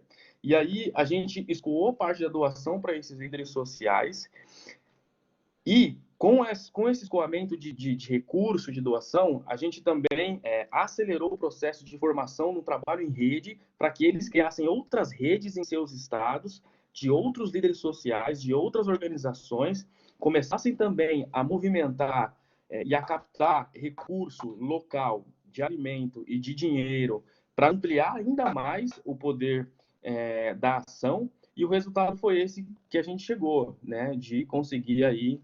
E a gente vai até o próximo mês, a gente ainda continua com essas doações recorrentes, com a entrega desses cartões digitais. A gente acredita que cheguemos a 500 mil pessoas alimentadas através dessa iniciativa da cesta digital. Então, foi a ideia mais inovadora que a gente teve aqui na pandemia, mas só foi possível porque a gente tinha uma rede de líderes consolidada, atuando numa metodologia de trabalho, de novo, que une a expertise da favela com o setor privado, que tem potencial de execução para conseguir realizar um feito tão grandioso. Sem essa rede, a gente não conseguiria. A gente conseguiria captar o recurso por conta da credibilidade, visibilidade que hoje a Gerando Falcões tem, mas a gente não conseguiria escoar essa doação de uma forma tão efetiva e de uma forma tão rápida, né? 15 dias depois da pandemia, a gente já estava fazendo a distribuição das cestas digitais enfim, até o mês passado conseguindo alcançar tanta gente como a gente alcançou. Então, acho que isso é um pouco da ideia e um pouco também da importância de se trabalhar em rede e de fomentar a formação e o investimento para líderes sociais, né? A gente, nesse segmento, conseguiu chegar antes do Estado, conseguiu chegar antes de outras instituições vinculadas ao poder público, no sentido de conseguir suprir a fome dessas pessoas. E eu ouso dizer que não só a gente, outros fizeram trabalhos incríveis, como a CUFA, também, que liderou um trabalho incrível nessa frente, e outras organizações. E eu digo sem sombra de dúvidas que se o terceiro setor não tivesse tomado essa frente no nosso país, o problema teria sido muito pior. Eu acho que a gente teria vivido um caos ainda maior se o terceiro setor, unido à iniciativa privada e entre outras organizações como vocês, para fazer com que esses trabalhos pudessem ser efetivos, a gente teria tido o caos teria sido um pouco maior e teria sido um pouco mais difícil. E a gente também conseguiu, com essas iniciativas, agir numa outra proporção, que foi incentivando e trazendo um pouco mais de consciência para parte da iniciativa privada, para também não demitir nesse período. Então, a gente tem um grande investidor, que é o Daniel Castanho, que é, enfim, presidente e CEO do Grupo Ânima Educação, e que, numa das conversas de conselho, ele resolveu comprar a briga no Brasil e começar a ligar para todos os presidentes de empresa, foi para a CNN, começou a sair, publicar na mídia aberta, incentivando a esses presidentes de empresa e essas empresas não demitirem na pandemia, porque senão a economia do nosso país ia ficar ainda pior. Não conseguiu na sua totalidade, mas nós acreditamos aqui que essa iniciativa, a gente também está levantando esse dado, mas deve ter garantido aí a não demissão de mais de 5 milhões de brasileiros, porque foi uma campanha muito forte, offline, ligando presidente a presidente e depois fazendo pressão na mídia para que isso não acontecesse. Então, para finalizar, falando de importância, né, do trabalho social, trabalhando de forma inovadora, que não é uma maneira que se esconde, não é uma maneira que rejeita o novo, que não é uma maneira que rejeita a inovação, que não é uma maneira que não está aberta para receber aquele que é diferente também, porque existe um grande problema, essa questão de preconceito, de diversidade, de desigualdade, ela é sistêmica, ela é histórica, mas essa questão cultural ela é tão ruim que ela causa em pessoas como eu que vem de favela um preconceito também de querer se abrir para quem é diferente, né, e de aceitar quem está vindo do outro lado do muro. Então, a gente, no trabalho social, a gente entendeu que esses muros precisavam ser quebrados, né? E essas pontes precisavam ser ligadas, e a gente precisava ser aceito, e a gente também precisava aceitar as pessoas aqui na favela, para que as ideias inovadoras surgissem e tivessem força para que elas fossem executadas, né? Então, nosso papel também na pandemia, com a visibilidade que a gente criou, foi de disseminar ainda mais também essa informação de que os muros precisam estar totalmente quebrados e as pontes precisam estar totalmente ligadas, senão a gente não consegue fazer nenhuma inovação que possa ser transformadora para o nosso país. Os nossos empreendedores de comunidade vão continuar vendendo, né, o pão para poder comer, vender na janta para poder tomar o café, e vendendo café para poder comer a janta, porque a gente não vai conseguir levar o melhor da informação para esses empreendedores, né? Esse projeto de empreendedorismo que a gente fez em parceria com o Itaú foi justamente isso. Pô, vamos trazer o melhor que tem no mercado de informação para munir esses empreendedores da favela de conhecimento, para que eles possam entender que o negócio deles pode se tornar 2 vezes maior, 3 vezes maiores, que eles podem aquecer esse comércio local, abrir em outros lugares, criarem franquia, mas para isso eles precisam ter acesso à informação, saber trabalhar com análise de dados, saber trabalhar com metas, entender KPIs, trabalho de gestão à vista, entender governança, entender fluxo de caixa. Eles precisam ter acesso a essa informação. A gente não pode negar essa informação para os nossos empreendedores. Mas a forma que essa informação chega com eficácia na ponta, ela só chega realmente com eficácia quando tem um líder social fazendo essa tradução, né, e unindo, ligando essa ponte. Então, o que a gente quer é criar uma rede poderosa de líderes sociais formados na nossa metodologia e com essa mente aberta, conectando todos os atores sociais, né, da iniciativa privada, do poder público, da sociedade civil, o branco, o negro, o pobre, o rico, o gay, o evangélico, todo mundo conectado numa única só visão e num único só propósito, e cada um com a sua inteligência, trabalhando em favor do coletivo para que a gente consiga mudar o nosso país. Hoje a gente estava discutindo, para finalizar, sobre educação, né, que o modelo de educação atual, ele é um modelo que engessa a mentalidade das pessoas.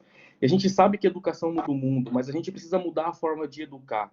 A gente precisa reprogramar a mentalidade da nossa sociedade, principalmente da periferia, que é a que mais sofre com a falta do acesso a esse conhecimento, para resgatar essa autoestima e nós criarmos uma população, uma favela ainda mais vibrante, empreendedora e mais fazedora, porque se a gente não mudar esse modelo mental, mudar essa forma de educação e fazer esse acesso chegar, a gente vai continuar tendo um país...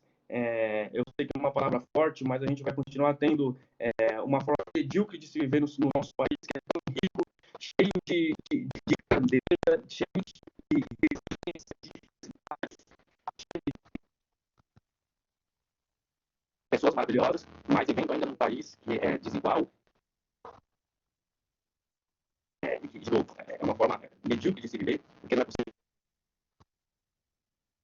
Enquanto nós, a gente tenha tão pouca informação, a gente tenha fantásticos em sua inteligência, em suas ideias, em garra, sem acesso a essas informações, e a gente ainda tenha cerca de 5 pessoas passando 1 ou 2 dias sem comer, e famílias vivendo com menos de 1,50. Então a gente precisa criar rede de empreendedores, essa rede de empresários, essa rede do poder público, essa rede de sociedade civil, levar essa informação empreendedora em todas as pessoas para que a gente consiga mudar o nosso país. Então, acho que é isso. Muito bacana. Parabéns aí pela iniciativa. É muito bom ver. Vocês estão escutando ou eu estou com problema com o áudio só? Parece que o áudio dele está um pouquinho ruim mesmo, né? Isso, o áudio do Lemaestro estava um pouquinho ruim, agora melhorou a conexão dele. Tá. Bom, queria dar os parabéns, né, pelo trabalho, Lemaestro, que é fantástico. Tem até uma pergunta aqui que pediram para fazer para você, que eu estou quase querendo responder ela por ter visto um pouco do movimento que acontece, mas ela é sua. Mas parabenizar todo esse engajamento que teve, né, das comunidades. A gente conseguiu observar em diversas localidades, né, o pessoal da CUFA trabalhando forte aí para fazer acontecer. Aqui em São Paulo, o pessoal da Solidariedade tentando fazer trabalhos parecidos também, ainda com alimentação orgânica, que é mais difícil ainda, né, de como levar um alimento saudável, diferente para a população das áreas periféricas. E parabéns, e acho que a chave do sucesso é o que você falou, é o trabalho em rede, né? E aí não só as redes locais, né, mas todas as redes que estão envolvidas aí podem ajudar no processo de desenvolvimento de uma região. E parabenizar mesmo por esse trabalho de liderança e de como fazer com que as comunidades se mobilizem para ter sucesso e gerar coisas diferentes aí, né? Eu acho que o Lê Maestro saiu da vídeo aqui, então eu ia começar com uma pergunta para ele, mas eu vou começar então com uma pergunta aqui para o Jefferson, né? Que mandaram aqui para a gente. Jefferson, como implantar no Brasil esse projeto de grande relevância para a retomada da economia através do convênio com as prefeituras? Como vocês pretendem fazer isso? Foi a pergunta feita pela Eliane, né? Isso, bom, a ideia não é nem focar nas prefeituras, eu acho que a ideia é muito mais levar a possibilidade de testagem para as empresas, né? Porque são nas empresas em que as coisas acontecem. Então a gente está, especificamente aqui no estado de Santa Catarina, uma incidência muito alta de contaminação nas empresas do setor do agro, né? Processamento de carnes, processamento de proteína animal, principalmente. Isso justamente pela condição e pela característica do processamento em que as pessoas ficam muito próximas umas das outras, né? Então, são as empresas que, na verdade, devem começar a contratar, e já estão fazendo isso, né, cada vez numa escala maior, para garantir a saúde dos seus próprios colaboradores. Então, a gente tem parcerias com as prefeituras, Florianópolis é uma delas, mas também o foco não deve ser só esse. O foco deve ser as empresas buscando soluções para garantir a sua própria subsistência, ou seja, garantir que o seu negócio seja menos impactado. É difícil ele não ser impactado, né, mas ele seja menos impactado e que ele possa, com segurança, retornar às operações de maneira mais normal, né? Então, a ideia é ter parcerias com agentes públicos, sim, mas o foco é no próprio empresariado, né, nos próprios empreendedores, para manter a sua operação o mais normal possível. Legal, bacana, porque a gente tem visto bastante o exemplo que você usou, né, dos frigoríficos, né, dos abatedouros sofrendo bastante com questão de contaminação com a Covid, com vários problemas aí por causa do tipo de processo, né? Então é super importante ter esse tipo de solução para testar nos frigoríficos. Ainda mais na região de vocês que tem uma grande concentração disto, né, desse tipo de setor, né? Exatamente. E um dos focos, né, que a gente desenvolveu e levamos para essas empresas foi justamente essa possibilidade de você ter rapidamente a testagem, né, em 24 horas a amostra, porque é justamente na região de Chapecó, a região do oeste do estado, a incidência das empresas, né, de produção de proteína animal. Então a gente teve um cuidado muito especial em garantir essas amostras em até 24 horas no laboratório, e dentro do laboratório, em 24 horas, ele já sai com o resultado. Então, muito do que a gente desenvolveu para atender essas demandas de todos os pontos do estado que tinham uma criticidade maior aí em relação à contaminação. Bacana. O Lê Maestro conseguiu voltar, pessoal? Eu não estou identificando aqui. Não, ainda não conseguiu voltar, professor. Tá bom. Bom, a gente guarda aqui a pergunta para ele aqui.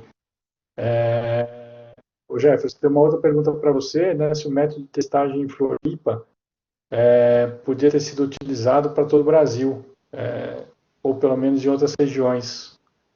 Podia, não, eu acho que ainda pode, né? A gente não saiu da pandemia, eu acho que ainda tem espaço para desenvolver outras soluções como essa, né? Qual que é a grande dificuldade? A grande dificuldade para você fazer a testagem é justamente a questão logística, né? A amostra ela precisa ser processada muito rapidamente. Então faz mais sentido a nucleação de soluções como essa, né? Não faz sentido a gente ficar trazendo uma amostra de Manaus para Florianópolis e processar aqui e responder para lá depois. Então faz todo sentido, né, a criação de outros núcleos, laboratórios que vão ter o mesmo estilo de processamento, né? E já está acontecendo aqui no próprio estado também, né? Lá na região do oeste catarinense estão implementando um outro laboratório também para fazer testes aí mais localizados, mas isso está muito focado na região aqui, né? A gente tem demandas de empresas que estão localizadas em outras regiões do país, Nordeste, por exemplo, teve um caso bastante sério lá, Manaus também teve caso bastante sério lá, um pouco mais no início, há um mês atrás mais ou menos, e faz todo sentido essa nucleação, Claro que isso envolve investimento, né? Basicamente um investimento em infraestrutura laboratorial e também da equipe para fazer o processamento, mas o resultado positivo que a gente está conseguindo com o nosso programa aqui em Santa Catarina demonstra que isso deveria, né, ter sido trabalhado de uma maneira mais nucleada no Brasil como um todo, mas ainda não é tarde. A gente sabe que ainda a pandemia vai perdurar e os testes continuarão sendo demandados. E se a gente tiver uma possibilidade de reduzir custo para teste, isso vai continuar beneficiando, né, as empresas e a população como um todo. Muito bacana, legal. Lema, essa eu acho que voltou aqui. Então, tem uma pergunta aqui para ele, né, se na percepção dele essa pandemia de alguma forma ajudou a unir mais as comunidades. Como é que ele viu isso nesse momento? Voltou? Ou caiu de novo? Acho que está com dificuldade ainda ali. Eu vou perguntar então aqui uma pergunta que veio aqui então para o André. Como é que a pergunta vem aqui? Como é que depois de perguntar o que vocês diriam aos jovens, né, ao Sebrae, que estão se formando agora, estão assustados com o panorama atual e com a falta de perspectiva? E como é que o Sebrae, por exemplo, através do ALI, poderia estar juntando um pouco desses dois mundos da indústria 4.0 com as comunidades? Como é que vocês estão vendo isso? Legal pela pergunta, Luana. Antes de mais nada, já fazendo um jabazinho, né, para quem está se formando agora, no segundo semestre, nós vamos iniciar o novo ciclo do Projeto Ali, então iremos contratar mais 300 recém-formados, né, assim, em período de até 10 anos de formado, para fazer parte desse projeto, né. A modalidade de contratação é bolsa, então são bolsistas, com vencimentos aí próximos de R$ 4.000, e eles terão a oportunidade de ingressar nos pequenos negócios para aplicar metodologia para fazer com que as empresas sejam mais inovadoras. Então, é uma oportunidade bem bacana e acompanhe, eu peço para quem tiver interesse ou que tiver amigos que tenham interesse no tema, acompanhe as nossas redes sociais, que provavelmente ali em meados de agosto a gente deve abrir um novo processo seletivo para a nova leva, para o novo projeto de agentes locais de inovação, né? Então, eu acredito também que é difícil a gente falar assim do que as perspectivas para os jovens, né? Assim, a gente sabe que tem diversas vertentes para que eles possam se dedicar, né, quando eles entrarem na vida profissional, mas o principal dica que eu posso dar é buscar o conhecimento em qualquer forma, né, seja na parte de empreendedorismo, seja na parte se ele optar por uma atividade mais empresarial, né, então eu acho que ele tem que encontrar aquilo que faz feliz, que deixa o caminho deles mais feliz, para que dessa forma ele tenha uma vida profissional mais plena e mais satisfatória, né? E referente à segunda pergunta que fizeram, o Sebrae tem alguns programas que, uma parceria com o Senai, né, com o produto que se chama Sebrae Tech, e ele linka muito, ele tem muita vertente para a indústria 4.0, novas formas de manufatura e produtos com vertente tecnológica, né? Então, a gente tem esses produtos no próprio Sebrae, e é possível que, ao empresário entrar em contato com o Sebrae, seja disponibilizado um desses produtos para ele, né?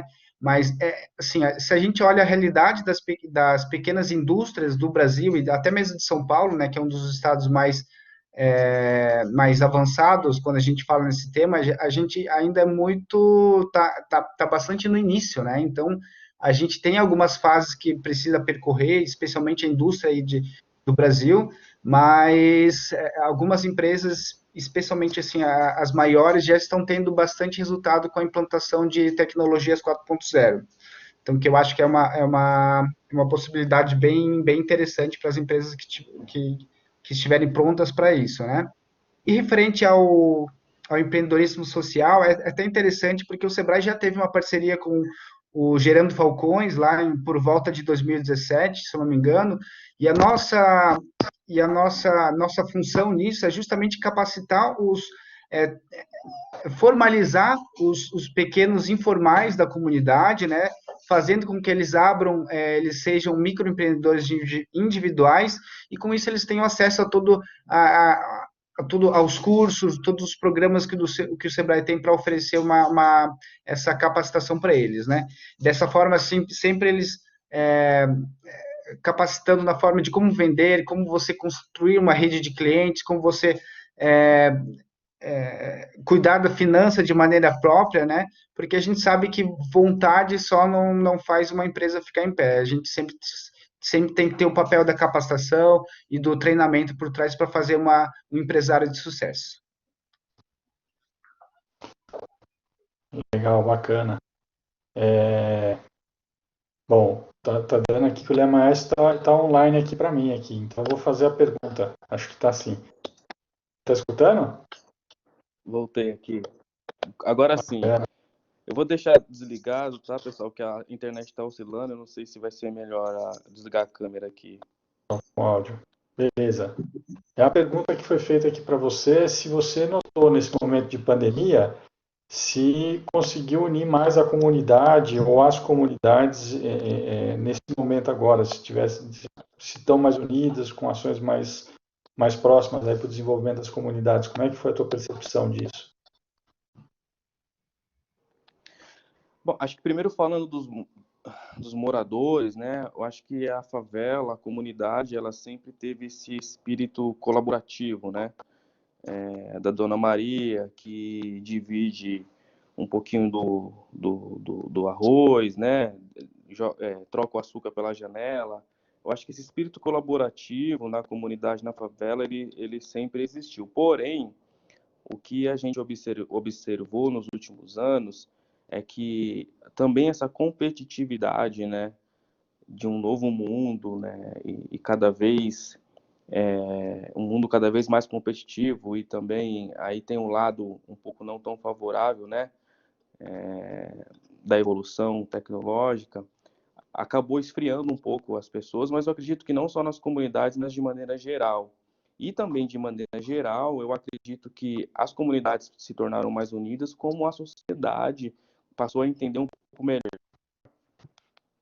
Vocês estão ainda me ouvindo? Estamos sim. Sim. Ah, desculpa. É que a tela ficou preta aqui para mim. E também a sociedade como um todo passou a entender um pouco melhor, né, a importância, né, de estar unido, não é? Eu acho que o lado, vamos dizer, bom da pandemia é que mexeu com todo mundo de alguma forma e fez todo mundo olhar um pouco mais para dentro de si e voltar a valorizar coisas que antes haviam se perdido, né? E são valores e princípios super importantes, né? Como solidariedade, companheirismo, a família, né? O cuidado com o outro, né? Essa questão de dividir o que tem para poder multiplicar e suprir cada vez mais a necessidade das pessoas. Então, sim, a comunidade se tornou, voltou a ser mais unida, e eu acredito que de forma geral a sociedade passou a entender ainda mais ou relembrar o quanto é valioso poder praticar a colaboração, a solidariedade e o amor ao próximo. Bacana. E acho que foi um movimento da sociedade como um todo, né? Tivemos diversas iniciativas, né, de apoios mútuos, né? Até o movimento dos empresários de não demitir, de tentar segurar para que a economia voltasse, mas também tem o papel social disso, né? De não demitir, de várias pessoas continuarem pagando os serviços que estavam suspensos na pandemia, né? Então, se tem condições, continua pagando a van escolar porque ele está sem trabalhar e aquilo é a fonte de renda. Então, cada um tentando segurar a onda da melhor forma possível, né? Eu acho que isso foi uma lição importante da pandemia. Com certeza, eu acho que é uma lição importante e que trouxe um sentimento de esperança maior, né? De que a humanidade não está perdida, né? E que a gente consegue viver em sociedade e colaborando um com o outro. Eu trouxe aquele tema aqui da questão de quebrar os muros, de construir as pontes. O Edu fala uma coisa muito doida, assim, que não é possível que Elon Musk vai colonizar Marte antes da gente acabar com a desigualdade nas favelas, né? E essa pandemia mostrou pra gente que o problema da desigualdade não é um problema impossível de se resolver, né? Existe uma parcela de quem está com o game na mão que age com a corrupção e com a omissão, né, das suas ações, que geram um problema gigantesco no país, mas existia uma parcela também adormecida, deixando de fazer a sua parte, né, e de reivindicar mais os seus direitos. Então, acho que a pandemia trouxe, reviveu a parcela que estava conformada, né? Eu acho que fez nascer de novo um sentimento de colaboração, ao mesmo tempo um sentimento de ação, de ativação, de iniciativas sociais, feitas das diversas formas que você trouxe aqui, e eu acho que o próximo passo agora é a gente, de uma forma inovadora, aproveitando esse momento da pandemia, fazer com que, de novo, a gente use toda essa força para desenvolver e reprogramar a mentalidade, resgatar a autoestima de todos, trazer o autoconhecimento para as pessoas, porque aí a gente consegue ativar um outro lado, que é o lado da massa, entendendo quais são os seus direitos, os seus deveres, empoderados para poder cumprir os seus deveres e entender e reivindicar os seus direitos para que a gente possa mudar. E pegando esse gancho, né, trabalhar os que a gente chama de comportamento empreendedor das pessoas, né, para que elas façam acontecer, né, e serem protagonistas dos seus negócios, das suas vidas, da sua comunidade, né. Acho que é um papel importante que nós temos de aprendizado com a pandemia, que deixa bastante esperança para a gente. Total, concordo 100%. Vamos lá, então, mais uma pergunta aqui que foi feita para o Jefferson. Valeu, mais obrigado aí pela contribuição. Jefferson, além da testagem, as demais medidas já surtiram efeito no Estado? Aqui tem bastante a mídia falando do interior de São Paulo, mas a gente não escuta muito notícias de vocês aí, de como é que está tanto das testagens, mas com as outras medidas aí no Estado. Aqui no estado nós tivemos dois grandes momentos, né? O primeiro momento foi logo no início da pandemia, onde diversas medidas de restrições, né, de movimentação e distanciamento foram adotadas. Isso fez com que não houvesse de fato uma primeira onda, né? Ou a primeira onda tenha sido muito, muito menos intensa.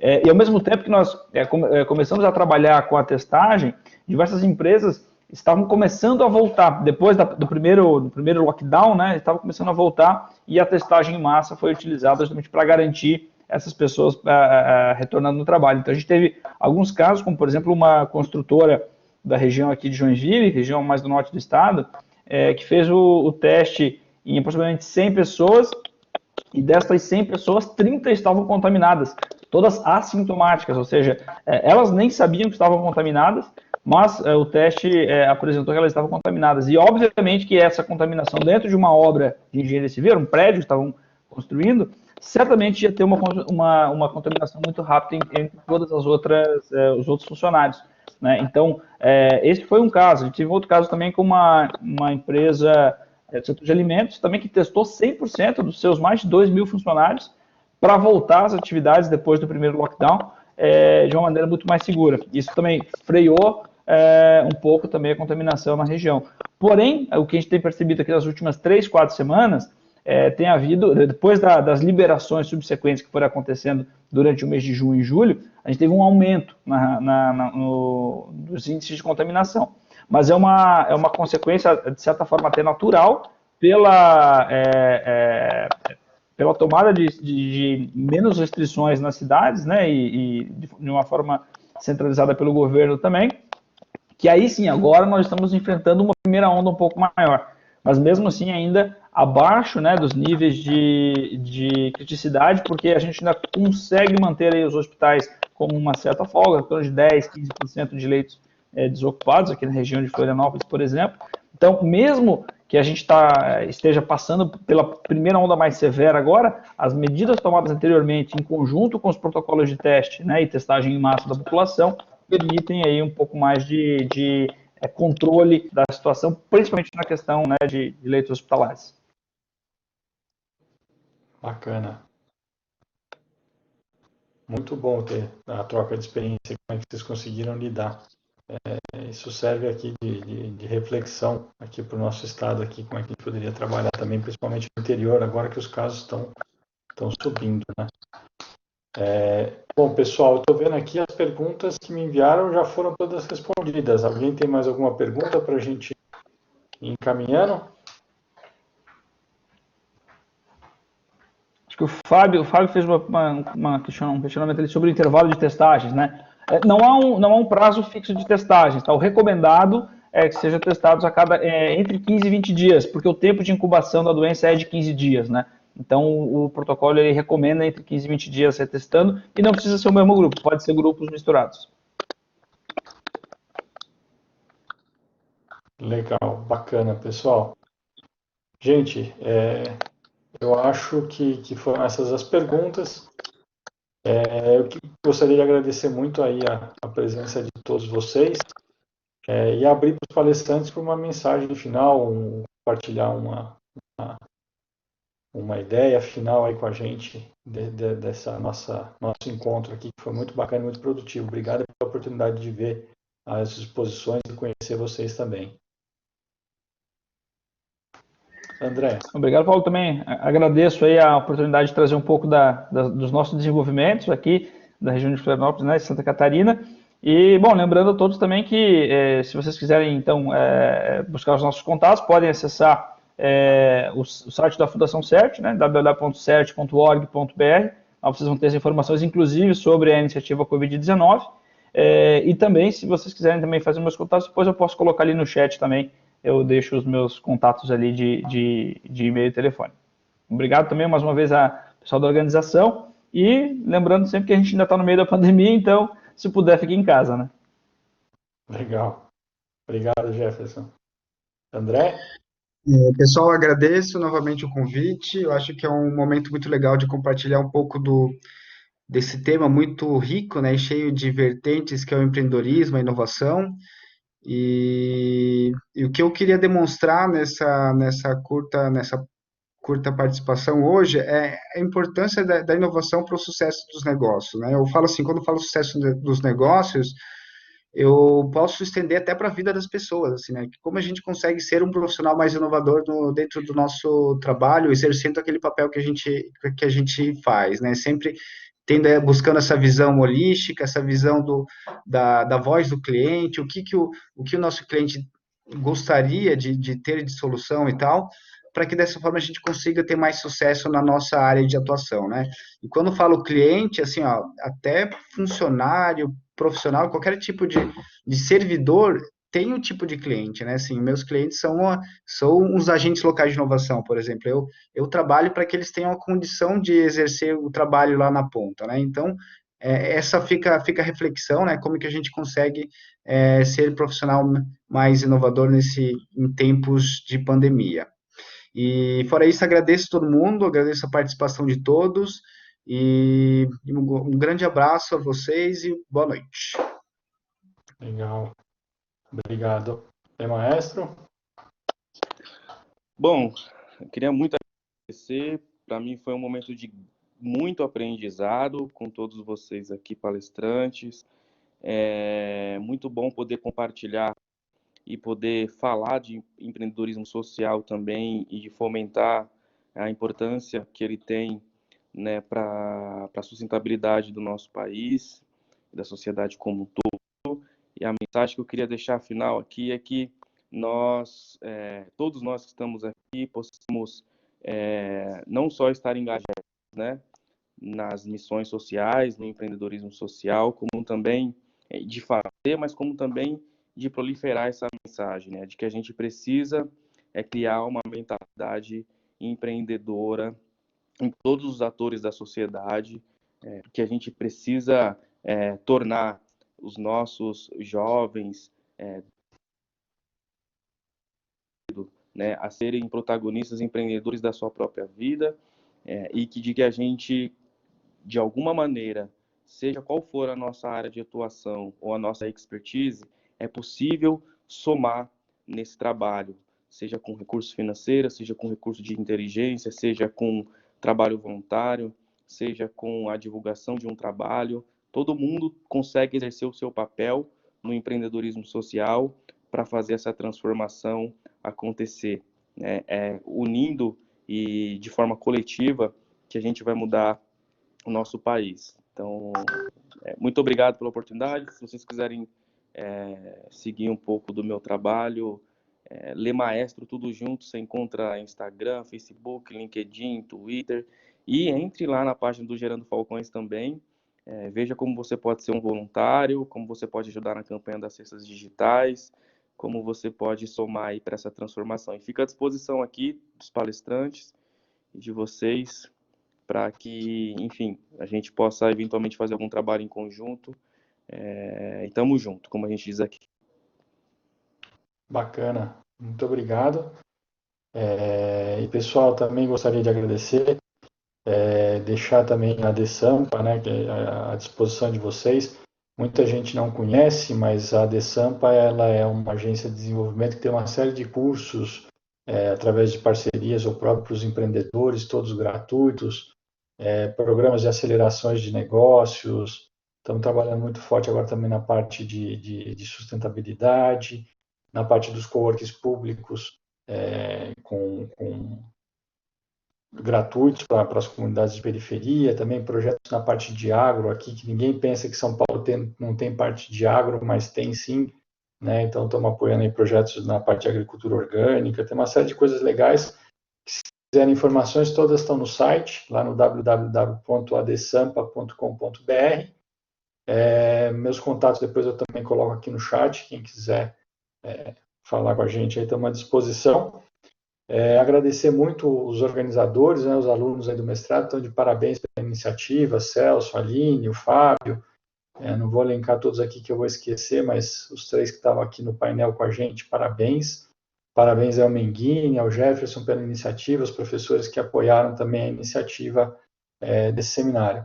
Muito bacana poder revê-los, né, e muito bacana poder trabalhar aí com essa grande banca de palestrantes que a gente teve hoje. Obrigado, pessoal. Obrigado aí, boa noite a todos. Professor Paulo, os palestrantes aqui em nome da organização, eu agradeço. Se a gente abrir as câmeras para tentar tirar uma foto em conjunto, mesmo que separados, né? Sintam-se aí todos abraçados. Obrigado ao professor Menguini também e toda a organização.